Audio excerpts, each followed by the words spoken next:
Okay, so this video is about the deal tracker and the completed deal tracker. So this is kind of what you're going to kind of own these and make sure they're being kept up. And everyone's going to contribute to them. So I think we're going to do tabs like this. Yeah, so these are my Iowa seller appointments. It'll probably be easier too if we add multiple of these to shorten this up a little bit. So for each state, I would just duplicate this tab. So Indiana would have one, Arizona, whatever states we're in. So these are the deals that are in process. And so now we have identified where they are in the process. So if a contract comes back and it's signed, we just got it under contract, then it's going to be blue. If the offer has just been submitted, that's going to be yellow. If the offer is accepted, I guess we don't need signed. That's kind of a redundant, isn't it? All right, so if we sent the offer out, that's going to be yellow. If it's accepted or signed, it'll be orange. If we're marketing to buyers, so once it's signed, we're going to go out and market to buyers. That's going to be red. Once the buyer's under contract on it, it's going to be green. Once it's closed, it goes black. And then gray for property dead, but more likely, so if somebody labels it dead, we'll just, in our meeting, we'll just verify that it is actually dead. So we'll leave it in there until our meetings, and we'll clear that out. So basically, I get a contract in here, and I'm going to come in and enter. So I guess this isn't as much for the admin job, maybe to keep us on task with things, but really I get a property under contract, 123 Main Street. I entered the contract date here was 9/12/20. That's in Iowa. I'll put the city in here. That's in Iowa. The status is offer accepted. That date was, I just updated that 9/12/20, so we know when it's updated. So contingency date means when we can back out. So let's say I gave them a 30-day inspection period where we can back out, or I told them, we'd have it sold in 30 days or 90 days, whatever it is. So I'd want to put that in here. So if I gave them 30 days, it would be, 10, 11, 20. We'd have to know whether we were in or out of this deal. Oops, wrong space. And then, as you can see, I haven't been as thorough on this as I should. So that's where I need some help is little things like this. So the purchase price of 123 Main Street, I got it for what they owe. Let's say $76,000. The PITI, that's the monthly payment with property, principal, interest, taxes, and insurance. So let's say that's $540. And then I find a buyer to take it at $99,000, and their monthly payment is going to be $1,000 a month, and they're putting $5,000 down. So we just want to keep this updated as we go. So as we get information, we want to keep this updated. As you can see, that's not my strength. I've developed the idea that we need this, and then I don't always execute on following through. So I need someone to give me a kick in the pants sometimes and just make sure that all the information is in here, because what you're going to do. So again, I just got this under contract. So let's say this offer was accepted. It goes orange. And then we move through the process. I get, I'm marketing it now. It goes green. I got a buyer under contract, and then it goes black. And so once it goes black, then you're going to take this information, you're going to take this property out of here, and you're going to put it into the completed deal tracker. So don't get too flustered. It looks more intense than it seems, but clear that out of here. So basically, you're just going to enter all the info for this property. So you can just hit insert, right click, insert one row above, and so then you're going to take, let's see, that's 123 Main Street, Davenport, Iowa. The purchase date, we closed on it, let's say on 10/15/20. The structure was, it was subject to their existing mortgage. The purchase price again was that $76,000. The debt on it was again $76,000. The loan servicer was, let's say it's Wells Fargo. So all of this information should show up when you're in the properties folder. We should get their mortgage statements. So let's go, I'll show you one. Let's say this 1336 West 17th. So when I bought this, he sent me his latest mortgage statement.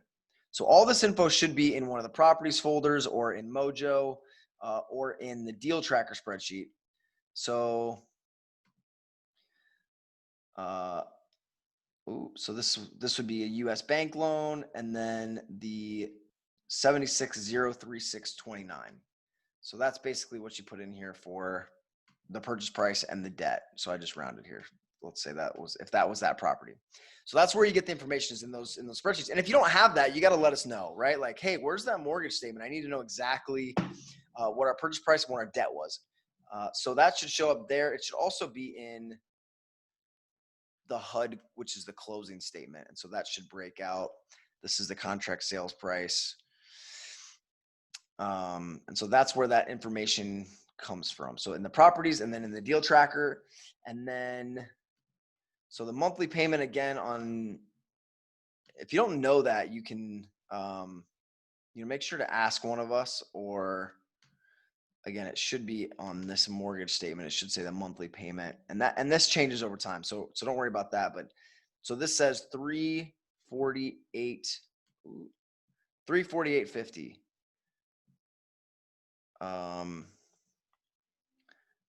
So 340. Wait, no, that's not it. Where is the payment?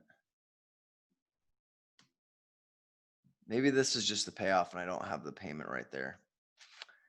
I know I have it somewhere. Anyway, this is what I need help with. So I got it from somewhere in here. Anyway, so you put that monthly payment in. This one is escrowed. Again, this is hypothetical. We're using this as our example. Yeah, I don't have the info there. Anyway, so this, I know off the top of my head, which is not a good place for it, but this is escrowed. So when we make the monthly payment, it goes into the taxes and insurance as well. So then we want to make sure that, I'm just going to delete this because it's fake property. We want to make sure that the auto payments are set up to be mailed. So one way we do that is to make sure that for this loan, so for 612 North West 5th, that's not West 5th, it's just 5th, and it's Avenue. I don't know how I keep all these straight. So I called her, made sure she changed the mailing address, and this is in one of our checklists, in our closing checklist. Made sure she changed the mailing address to our P.O. box, and then you're going to coordinate with our bookkeeper. Right now, her name is Betsy, and you're going to make sure that she got these payments. She's getting them set up for the correct date. So sometimes we negotiate several months out, so our payments don't start for 30 days or 90 days.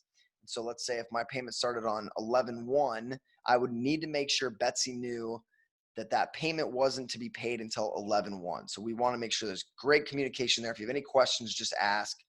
And then make sure she sets up automatic payments in Wells Fargo to go out on 11/1. And then so for this one, here's our sale price. So when we find a rent-to-own buyer, and again, this should be in that deal tracker spreadsheet. And if it's not, you got to stay on the acquisition managers to get you that stuff. So here's the sale price. Here's the tenant's last name that's in there. Here's how much their down payment is. Here's how much their rent is. So this is our monthly payment, and this is their rent. And then, so we do a thing called down payment assistance.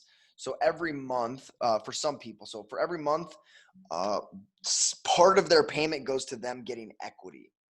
And so this just lets our bookkeeper know how much.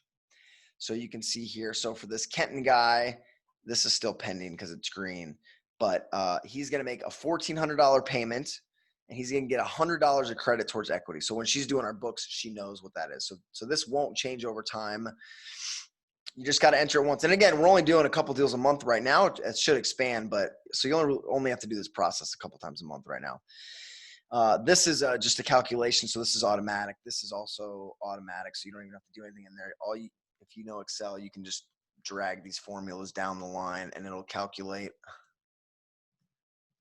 It'll calculate exactly how much the cash flow is and how much the back end is, and then on these, if there's a balloon payment, so for these two, I set that they had to They had to refinance the house or buy it outright in 5 years. So 10/1/2025, that's their deadline for this one. And 4/30/2023, that's the deadline for this one. So some of them don't have a deadline, some of them do.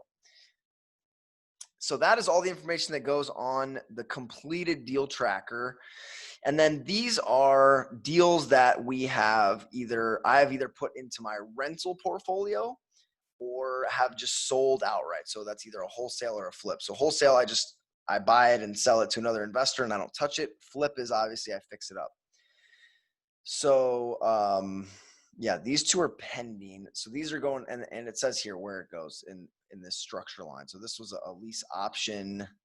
That was the purchase was a lease option, but I'm selling it. This is my buy price, sell price. And then you can kind of see the status of everything here and just fill this out and keep this updated to make sure everything's getting paid on time. Our bookkeeper takes care of this. If there's any questions, just make sure you're communicating. But this is the thorough detail orientedness that I need in my life because I can set these systems up and then I need someone else to help me execute them. So that's the deal tracker spreadsheet I didn't go over. So this is more for the acquisition managers. This is where we're tracking our seller appointment results. And our buyer appointment results. So we really want to know, like, I can come back through here at the end of the week and just see which properties I need to follow up on, which are going through. So these green ones are going through. This one we've closed. I can see why this one I close as well. I can see why people are backing out of things. So I leave they're often hidden, so I make comments as to why people back out. So then I can know, like, why people are not following through with their appointments. So she said it was on hold for her daughter's wedding. So then I'll make, in my Mojo, I'll make a note to follow up with her. So I just want to know why people aren't following through if they're not. So she needed to discuss with her husband. I have a follow-up for her this week. And then we're seeing, we can come back through in here and check, how many appointments we had for that day, how many of them turned into contracts. So again, not necessarily for you. This information, you will kind of own this and make sure we're keeping this up to speed and where we are in the process. And then any done deals you would put in this completed deal tracker. And again, you got to have the confidence to ask questions if you need information to stay on us to get this shit completed. Get this stuff completed because it's really important to stay up to speed. So yeah, that's the deal tracker spreadsheet and the completed deal tracker.